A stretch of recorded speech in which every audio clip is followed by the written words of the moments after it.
Assalamualaikum warahmatullahi wabarakatuh. Segala puji bagi Allah Subhanahu wa Ta'ala. Salawat serta salam semoga tercurah kepada junjungan kita Nabi Agung Muhammad Sallallahu Alaihi Wasallam.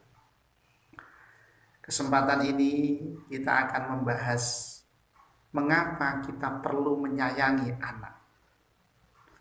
Ada 3 alasan kenapa kita harus sayang kepada anak. Yang pertama, anak itu tidak punya dosa. Selama dalam bahasa agama, selama dia belum balik, dia tidak punya dosa. Makhluk yang tidak punya dosa itu dekat dengan Allah Subhanahu wa Ta'ala. Anak ini makhluk yang tidak punya dosa. Ketika kita dekat dengan anak, itu rasanya membahagiakan, menyenangkan. Anak sebagai sumber kebahagiaan. Kenapa? Karena anak tidak memiliki dosa. Itulah yang membuat semua orang ketika ketemu anak itu menjadi bahagia. Karena dia makhluk yang dekat dengan Allah. Yang menjadi persoalan, biasanya kita yang dewasa, yang banyak dosanya, justru sering menyusahkan anak yang tidak punya dosa itu. Ingat ya, ketika orang yang banyak dosanya ini berani menyusahkan orang yang tidak punya dosa, anak yang tidak punya dosa itu, hidupnya tidak akan menyenangkan.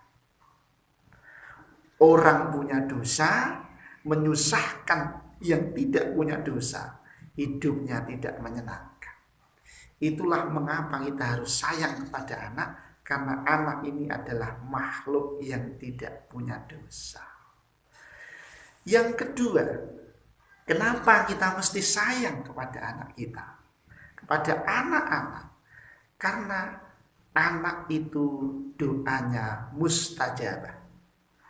Doanya sangat dikabulkan oleh Allah. Kita semua punya anak. Di dekat kita ada sesuatu yang mustajabah. Itulah mengapa Nabi kita Muhammad Sallallahu Alaihi Wasallam ketika ketemu anak-anak, Nabi itu mengawali mengucapkan salam. Assalamualaikum warahmatullahi wabarakatuh. Kenapa? Apa tujuan Nabi? Salam yang diucapkan Nabi itu mendoakan anak kecil. Dan jawaban salam yang wajib itu yang dinanti oleh Nabi. Karena Nabi didoakan oleh makhluk yang tidak punya dosa. Ini yang mahal, jawaban salam ini yang mahal bagi Nabi dari anak-anak yang tidak punya dosa. Jawaban salam ini doa. Nabi mengharapkan doa dari orang yang mustajabah anak ini, padahal Nabi mulia. Lalu kita, nah ini perilaku Nabi. Nabi itu ketika ketemu anak kecil itu suka membawakan jajan, suka membawakan makanan-makanan yang sederhana. Tujuannya apa? Supaya anak ini menjadi bahagia. Ketika anak ini bahagia, nanti dia akan mendoakan Nabi. Doa anak yang bahagia, yang tidak punya dosa, yang doanya mustajabah ini mahal harganya bagi Nabi.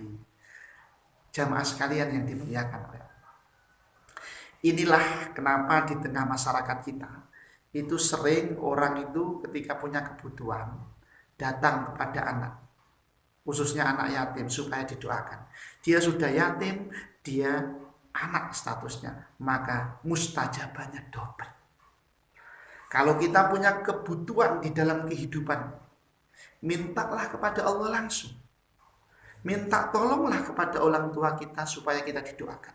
Dan jangan lupa, ajari anak kita untuk mendoakan kita, supaya doa anak itu menjadi mustajabah. Bisa kita berdoa sendiri, tetapi kalau kita ajarkan anak kita itu berdoa sesuai dengan yang kita inginkan, itu akan lebih cepat dikabulkan oleh Allah. Jangan pandang sepele anak itu, karena di dalam diri anak itu ada doa yang mustajabah. Ajari anak kita untuk berdoa, mendoakan kita sebagai orang tua. Yang ketiga, kenapa kita harus sayang kepada anak? Karena anak itu sumber kebahagiaan. Karena anak itu besok besar akan menjadi sesuatu hal yang menyenangkan. Ibarat sawah.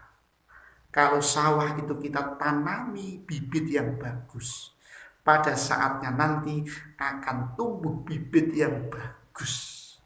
Kalau sawah itu kita tanami bibit yang kurang bagus, pada saatnya nanti akan tumbuh tanaman yang kurang bagus, buahnya juga kurang bagus.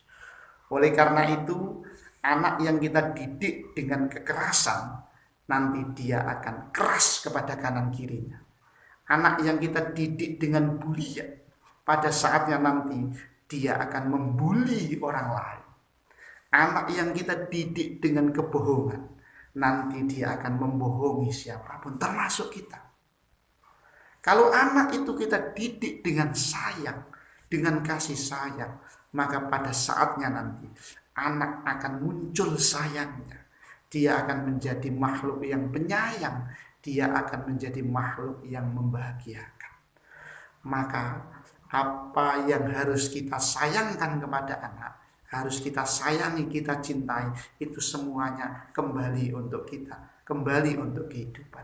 Oleh karena itu, mari kita pahami bahwa anak itu harus kita sayang karena 3 hal itu. Semoga yang sederhana ini bermanfaat. Assalamualaikum warahmatullahi wabarakatuh.